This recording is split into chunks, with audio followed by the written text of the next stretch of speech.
ನಿಮಗೋಸ್ಕರ ಇವತ್ತೊಂದು ಹೊಸ ಟಾಟಾ ನೆಕ್ಸಾನ್ ಬಂದಿದೆ. ಇದು ಆ್ಯಕ್ಚುಲಿ ಬೇಸಿಕ್ ವೆಹಿಕಲ್ಲು. ಇದಕ್ಕೆ ಮರ್ಕ್ಯೂರಿ ಬ್ರ್ಯಾಂಡು ಮ್ಯೂಸಿಕ್ ಸಿಸ್ಟಮು ಮತ್ತು JBL 4 ಸ್ಪೀಕರು ಮತ್ತು front and back camera recording ಸಿಗ್ತಾ ಇದ್ದೀವಿ.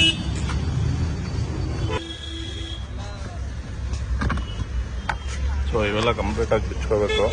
ಸೊ ತುಂಬ ಪ್ರೊಫೆಷನಲ್ ಆಗಿರಬೇಕು ಸರ್ ಟೆಕ್ನಿಷಿಯನ್ಸ್. ಇವೆಲ್ಲ ಬಿಚ್ಚಬೇಕಂದ್ರೆ ಕಾಂಪ್ಲಿಕೇಟೆಡ್ ಇರುತ್ತೆ, ಸ್ಕ್ರೂಸು ಎಲ್ಲ ಲಾಕ್ ಎಲ್ಲ. ಸೊ ಇದು ಸಾಕೆಟ್ ಇರುತ್ತೆ ಇದ್ರದ್ದು. JBL ಸ್ಪೀಕರ್ ಒರಿಜಿನಲ್ ಹಾಕ್ತಾ ಇದ್ದೀವಿ.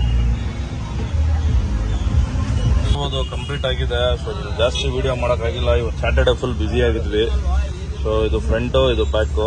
ಸೊ ಇದು Mercury brand auto 100 with Apple CarPlay. So ನೋಡ್ಬೋದು ಫ್ರಂಟ್ ಆ್ಯಂಡ್ ಬ್ಯಾಕ್ ರೆಕಾರ್ಡಿಂಗ್ ಎಲ್ಲ. ಸೊ ಮಿಕ್ಕಿದೆಲ್ಲ ಸೇಮು. ಸೊ ಕಸ್ಟಮರ್ದು ಮ್ಯಾಕ್ಡೋರಲ್ಲೂ JBL ಸ್ಪೀಕರ್ ಹಾಕಿದ್ದೀವಿ ಒರಿಜಿನಲ್ಲು. ಸೊ ಇದು ಆಂಡ್ರಾಯ್ಡ್ ಸಿಸ್ಟಮ್ ಹಾಕಿದ್ದೀವಿ. ಹೊಸ ಗಾಡಿ ಇದೆ, ನೋಡ್ಬೋದು ಡೈರೆಕ್ಟ್ ಶೋರೂಮಿಂದ ಇಲ್ಲೇ ಬಂದಿದೆ. ಸೊ ಎಲ್ಲ ವರ್ಕ್ ಕಂಪ್ಲೀಟ್ ಆಗಿದೆ. ಕಸ್ಟಮರ್ದು ಫೋನ್ ಕನೆಕ್ಟ್ ಆಗಿದೆ, ಐಫೋನ್ ತೋರಿಸೋಣ ಫೋನು.